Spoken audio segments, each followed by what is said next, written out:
안녕하십니까. 화창한 일요일입니다. 예전처럼 가족과 함께 나들이도 가고 하면 참 좋을 텐데 집합금지로 인해서 예전처럼 평화로운 주말이 되지 못한 게 늘 아쉬운 바람이고요. 빨리 예전처럼 돌아갔으면 좋겠다 싶은 마음이 간절합니다. 오늘은 역시 또 부동산 정책인데요.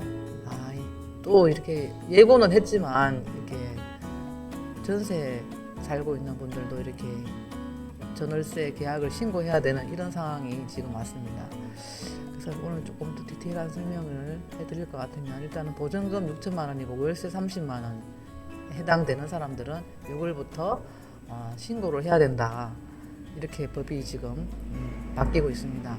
6월부터 보증금 6천만 원을 초과하거나 월 임대료가 30만 원 넘는 계약은 계약 후에 30일 이내에 신고를 의무화로 해야 됩니다. 우리가 주택을 매매할 때는 당연히 이렇게 신고를 했는데 전월세는 작년에 물론 예고를 했지만 임대차 3법 중에 유일하게 한 가지 남아 있었는데 역시 이렇게 신고를 해야 된다고 합니다. 이제 의무적으로 19일부터 세종시 보람동과 경기 용인시 보정동 등 5개 지방자치단체에서 시범 운영된 뒤 6월 1일부터 수도권 전역과 광역시 등 전국 대부분이 지역에 이제 시행이 됩니다. 국토교통부는 15일 이런 내용을 뼈대로 해서 부동산 거래신고법에 대해서 개정을 입법을 예고했습니다. 임대차 신고제가 시행되면 지난해 7월 시행된 계약갱신요구권, 전월세 상한제, 이게 이제 임대차 그 3법 중에 이제 두 가지고, 이제 마지막으로 전월세 신고제, 이렇게 해갖고 임대차 3법이죠. 그죠? 이게 완성되는 셈입니다. 정부는 신고제가 시행되면 전월세 신고를 이제 실거래 가격을 정확하게 알 수 있어서 임대인과 임차인의 시세 파악하는 데 큰 도움을 받을 것으로 본다. 이렇게 해놨습니다. 사실 뭐 이렇게 하면 모든 정부가 샌다 내지는 또 이렇게 세금을 더 가중시킬 거다 뭐 이렇게 예고를 지금 하고 있습니다. 뭐 정부에서는 뭐 그건 아니라고 하는데 결국은 뭐 세금이 필수적으로 따라가지 않겠나 이렇게 봅니다. 신고해야 하는 집의 범위와 고시원도 포함되는지 어떤 정도 유형이 이제 신고를 해야 되는 건지 다음 화면에서 한번 보실까요? 네, 일단 아파트와 다세대가 있다고 칩시다. 주택은 물론이고 오피스텔, 고시원, 판잡집 모두가 다 신고 대상입니다. 지역은 서울, 경기, 인천 등 수도권과 광역시, 세종시는 전역이 다 됩니다. 다만 경기도를 제외한 8개 도에서는 시지역만 신고 대상이 되고요. 국토부는 8개 도의 군지역은 거래량이 적고 소액 계약이 많다는 이유로 신고 대상에서 제외했습니다. 네. 그다음에 주요 골자는 뭔가 하면요. 아까 말씀드린 바와 같이 수도권 전역, 광역시, 세종시, 도의 시지역, 그러니까 군지역은 제외한다는 거죠. 신고 금액은 보증금은 6천만 원 초과 또는 월세는 30만 원 계약으로 계약하는 그런 계약서는 이렇게 신고를 해야 됩니다. 신규 및 새로 계약하는 거하고 갱신 계약 새로 이제 2년 살았는데 2년 더 연장한다든지 이렇게 갱신하는 계약은 모두 신고를 해야 됩니다. 계약 금액이 변동 없는 갱신은 계약 금액이 변동 없는 갱신은 미신고 이렇게 놨습니다. 그 다음에 신고 주택은 모두 다 판잣집도 다 되고 고시원도 다 되고 다 해야 됩니다. 주택임대차보호법상 주택으로 되어 있는 거는 다만 고시원 판잣집 또는 비주택도 해당이 되고요. 신고기간 계약일부터 30일 당사자 모두 서명한 계약서를 한쪽이 제출해도 됩니다. 공인중개사가 신고를 대신에 위임해서 줄 수도 있습니다. 신고 방법은 관할 읍면동 주민센터 그러니까 부동산 이 속해 있는 읍면동 주민센터 부동산 거래 관리 시스템에 접속해서 온라인으로도 신고가 가능. 요거는 매매할 때 부동산 거래 시스템에 들어가잖아요. 그거하고 같은 사이트입니다. 만약에 하지 않았다면은 미신고자에 의해서 거짓 신고를 했거나 이런 경우에 100만 원 이하의 과태료를 부과합니다. 내년 5월 말까지 1년간은 계도 기간을 줍니다. 요렇게 주택임대차 계약 신고서 양식이 별도로 있으니까요. 요 양식에 의해서 하셔야 됩니다. 다음 화면 보실까요? 가령 이제 예를 들어서 1,000만 원에 뭐 보증금 1,000만 원에 월 60만 원이다. 이건 해야 되나? 어. 보증금 6천만 원에 해당 안 되지만 30만 원이 넘잖아요. 그래서 요거는 해야 된다. 이렇게 보시면 됩니다. 어느 금액 하나 월세나 보증금 중에 어느 하나 금액이라도 6천하고 30에 해당이 되면은 신고를 해야 됩니다. 하지만 월세 계약이더라도 전월세 전환율을 적용해서 전세로 환산하지 않습니다. 이게 무슨 말인가 하면 곱하기 100 뭐 이렇게 적용하지 않고 예를 들어서 무슨 말인가 하면은 보증금 5천에 25만 원이다 하면은 보증금 6천도 안 되고 월세 30만 원도 안 되잖아요. 그러면 이건 신고하지 않아도 돼요.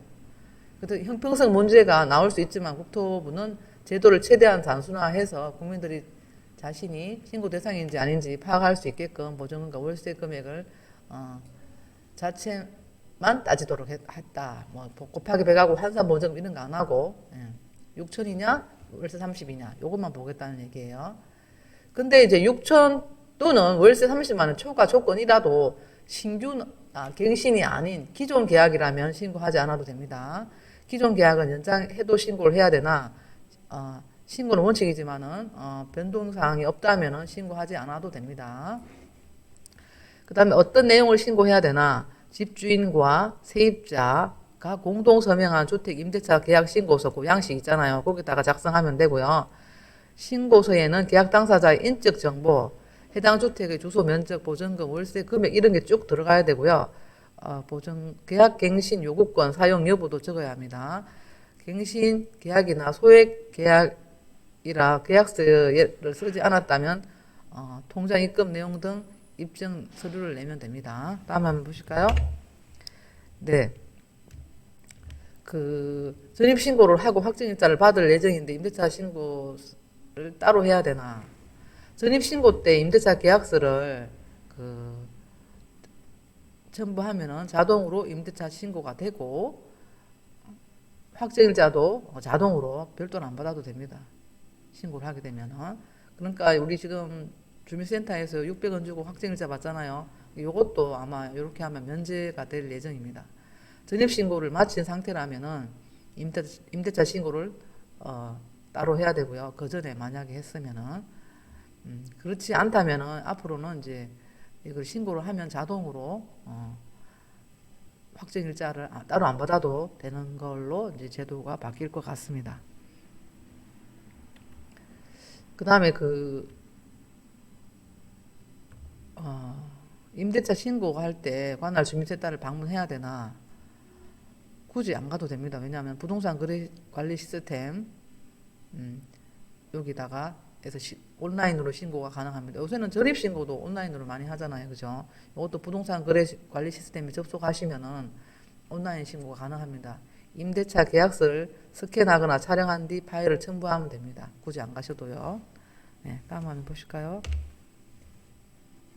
임대차 내용을 신고하지 않으면 어떻게 될까요? 임대차 계약을 신고하지 않을 경우에는 당연히 그에 따른 처벌이 있겠죠.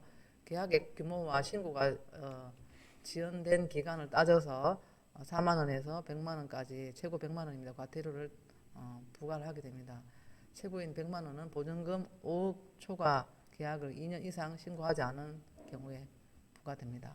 계약 내용을 또 허위로 실제하고 다르게 신고할 경우에도 처벌이 주어집니다. 과태료 100만 원에 부과됩니다. 다만 단순 오기 등 실수라고 하면은 과태료를 바로 부과하지 않고 수정 신고를 또 할 수 있게끔 해줍니다. 그리고 요거는 이제 6월 1일부터 1년간 계도 기간으로 보고요. 이때는 과태료를 부과하지 않습니다. 상대방이 그 기한 내 신고서에 서명을 해주지 않는다면 어떻게 할까요? 나는 했는데 상대방이 서명을 해주지 않아요. 그렇게 되면 어떻게 될까요? 쌍방이 서명한 임대차 계약서만 제출해도 상대방과 함께 신고한 것으로 간주합니다. 상대방 서명이 담긴 임대차 계약서가 있다면 신고서에 별도로 서명은 필요하지 않습니다. 계약할 때는 어차피 그 임대차 계약서에 쌍방이 다 서명하니까 거래 신고할 때 뭐 따라다니면서 아우 신고해 주세요. 사정하지 않아도 안 해주려고 할 때는 굳이 사정하지 않아도 임대차 계약서만 제출해도 통과된다는 뜻이죠. 자, 상대방이 신고하기로 한 뒤에 한 달 기한을 넘긴다면 과태료는 누구에게 부과되나? 정부는 그 임대차 신고가 완료되면은 그 세입자와 집주인은 모두에게 문자 메시지 등으로 신고를 하게 될 경우에는 통고를 할 예정이에요. 그 신고 여부를 알고 대응할 수 있는 만큼 한쪽이 신고하기로 합의해도 지연 신고로 인해서 과태료는 양쪽에 부과가 됩니다. 국토부는 확정일자 부여를 위해서라도 세입자가 좀 더 적극적으로 임대차 신고를 할 것으로 봅니다. 세입자는 솔직히 임대차 신고를 안 할 리가 거의 없습니다. 대출도 받고 하기 때문에. 이게 뭐 어떻게 생각하면은 세입자는 그게 가진 게 그게 보증금이 굉장히 자기들의 전 재산이고 하기 때문에 거의 특별한 경우를 제외하고는 세입자는 무조건 확정일자를 받습니다. 지금 이제 사실 이제 임대인한테 조금 불리하다고 하면 불리할 수 있고요. 뭐 가소신고 내지 미신고로 인해서 어떤 처벌을 받는 일이 없도록 해야 될 것 같습니다. 네, 공인중개사에게 또 이제 이거를 맡길 수는 없는가 이렇게 할 경우에 이제 연세도 드시고 뭐 눈도 어둡고 이러면 잘 못하잖아요. 하고 싶어도 정보를 몰라서도 못하고 어차피 이제 그 계약을 뭐 자기들끼리 하는 경우도 있습니다만 부동산에서 하는 경우가 대부분이기 때문에 위임장을 별도로 작성하면은 공인중개사가 대행할 수 있습니다. 그 다음에 등록 임대사업자 주택에 입주하는 경우에는 임대차 신고를 해야 되나요? 그건 이미 임대사업자로 신고를 하고 하기 때문에 이거는 굳이 임대사업자가 입주하는 집에는 신고를 하지 않아도 됩니다. 현재 등록 임대사업자는 임대사업자를 또 구청에 가서 내고 세무서에 가서 사업자 등록을 했잖아요, 그죠? 이런 집주인은 그 사이트 렌트홈 사이트에 들어가서 임대차 계약 내용을 신고하도록 별도의 법으로 규정되어 있습니다. 그래서 정부는 여기에 신고된 내용을 임대차 신고 내역으로 그냥 그대로 그것으로 간주하기 때문에 따로 별도로 하지 않아도 됩니다. 등록 임대차 사업자는 계약한 세입자는 신고 의무를 하지 않아도 된다는 거죠. 별도로 그냥 그대로 하는 걸로 그냥 그대로 따앉는 걸로 하면 되고요. 중복 신고는 하지 않아도 되고요. 요거는 이제 등록 임대사업자는 렌트홈에서 신고를 하시면 됩니다. 네, 이렇게 이제 자주 바뀌는 정책 때문에 혼선이 많을 거라고 생각합니다. 그동안은 매매에 대해서 많이 이야기를 하다가 오늘은 갑자기 또 전월세 신고 전세나 월세 사시는 분들도 신경을 쓰셔가지고 불이익을 당하는 일이 없도록 하여 주시고요. 계도 기간은 있다고 하지만 우리가 또 주의 깊게 살펴볼 필요는 있습니다. 네, 오늘 영상 여기까지 준비했고요. 제 영상이 도움이 되셨다면 구독, 좋아요 부탁드리고요. 남은 휴일 유익하고 보람차게 보내주셨으면 좋겠다는 생각이 듭니다. 네, 감사합니다.